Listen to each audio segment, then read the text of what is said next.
தனியாக இருக்கிறது ஜாலியாக இருக்கும்லன்னு என்கிட்ட நிறைய பேர் கேட்டிருக்காங்க. அதோட பெரிய டீமெரிட்டை நான் இன்னைக்கு சொல்கிறேன். சென்னை வந்து 3 days ஆகுது. வந்ததுலேருந்து எடுத்துகிட்டு வந்த திங்ஸை நான் அரேஞ்ச் பண்ணி வைக்கல, ப்ராப்பராக குக் பண்ணல, ஒழுங்காக சாப்பிடல. ரொட்டீன்லாம் எப்படி இருக்குன்னா, காலேஜுக்கு போகிறேன், வர லைட்டாக சாப்பிட்றேன், தூங்குறேன், காலேஜுக்கு போகிறேன், வர லைட்டாக சாப்பிட்றேன், தூங்குறேன், வந்தால் செத்தா ரிப்பீட்டுங்கிற மாதிரி இப்படி தான் போகுது. திங்ஸ் எடுத்து வைக்கிறது இல்லை, ட்ரெஸ் அரேஞ்ச் பண்ணி வைக்கிறது இல்லை, கரெக்டாகவே இல்லை. ரொம்ப டயர்டாக இருக்குது. எல்லாம் வந்துட்டு இந்த தடவை சோம்பேறிலாம் கிடையாது, சிக்காயிட்டேன். ஒரு பக்கம் மூக்கு பிளாக் ஆகிடுச்சு, மண்டை வலிக்குது, ரொம்ப கோல்டாக இருக்குது. லைட்டாக கிச்சனில் நின்னா இல்லை வேறு ஏதாவது ஒர்க் பண்ணால் கூட டயர்ட் ஆகிடுறேன்.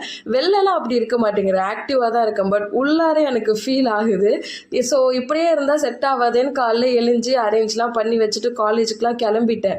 வெளில எல்லாமே ஓகே, நார்மலாக இருக்குது. பட் எனக்கு ஹெட் ரொம்ப வலிக்குது, ரொம்ப டயர்ட் ஆகிட்டே இருந்தேன். அப்புறம் அம்மாவுக்கு ஃபோன் பண்ணி இந்த மாதிரிலாம் இருக்குன்னு விஷயத்த சொன்ன பிறகு ஃபஸ்ட்டு நீ டேப்லெட் வாங்கி போடு, அப்புறமேட்டு சொல்லு அப்படின்னாங்க. சரின்ட்டு வரும்போதே டேப்லெட்லாம் வாங்கிட்டு வீட்டுக்கு வந்துட்டு ஒரு ரசம் வச்சு கொடுக்க ஆள் இல்லை, டேப்லெட் வாங்கி கொடுக்க ஆள் இல்லை. எல்லாமே நானே பண்ணி நானே என்னை பார்த்துக்கிறது ரொம்ப ஒரு மாதிரி இருந்தது. அட்லீஸ்ட் கூட ஒரு ஆள் இருந்தால் கூட ஏதாவது ஒரு விதத்தில் ஹெல்ப்ஃபுல்லாக இருக்குமேன்னு தோணுச்சு. பட் எனிவேஸ் தனியாக இருக்கணும்னு முடிவு ஆயிடுச்சு. ஸோ இருந்து தானே ஆகணும்னு என்னை நானே பார்த்துக்கிட்டேன். நாளைக்கு உடம்பு சரியாச்சான்னு சொல்கிறேன்.